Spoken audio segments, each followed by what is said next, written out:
I just saw The Watchers and I'm going to tell you what I thought about it right now. Places, everyone? I don't understand. Is someone coming here? We call them the Watchers.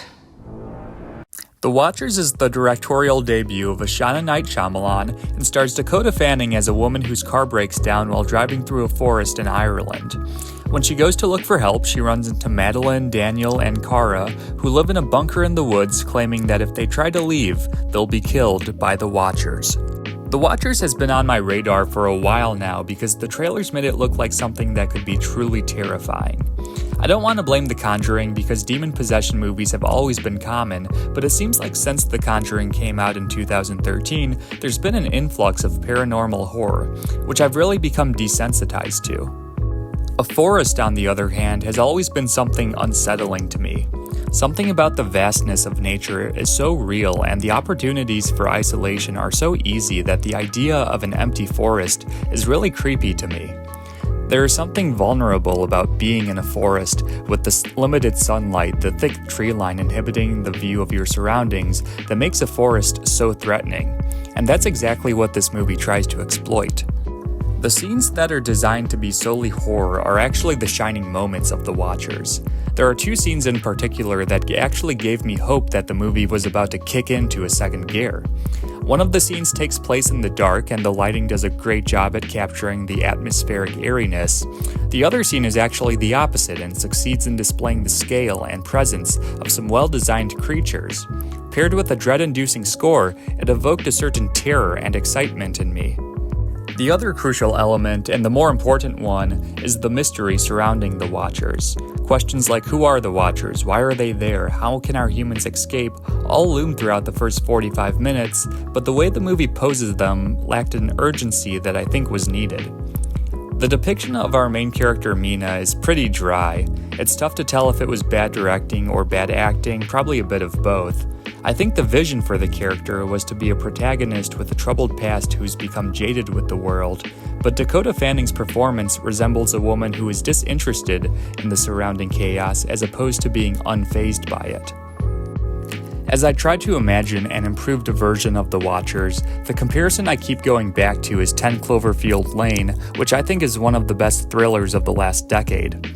There, Mary Elizabeth Winstead, though physically unable to do much, plays the character with so much determination to get out of her situation. It's that attitude and vigor that made her character in Cloverfield so compelling, but I think this movie is missing. You see, there's an art to the slow burn thriller.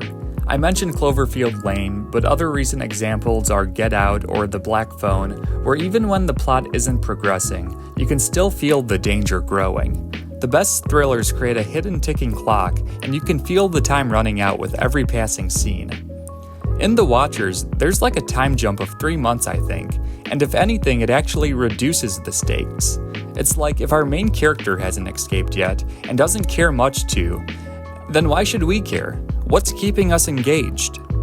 This all changes though with a turn that occurs about an hour into The Watchers.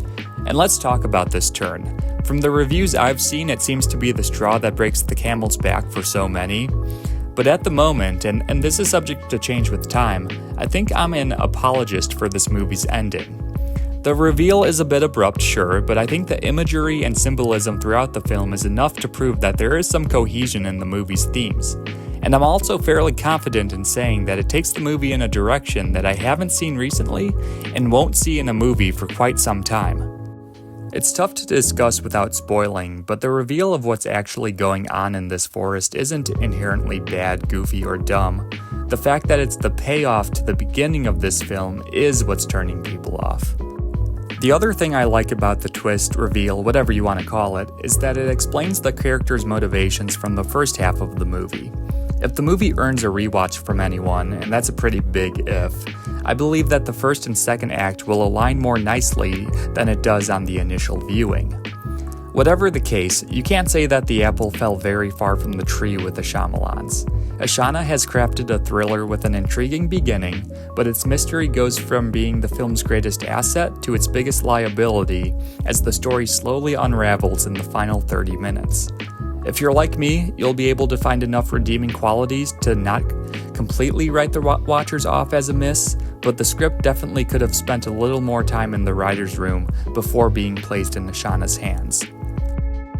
I'm gonna give The Watchers a 2 out of 5 stars, but don't put too much weight on the rating.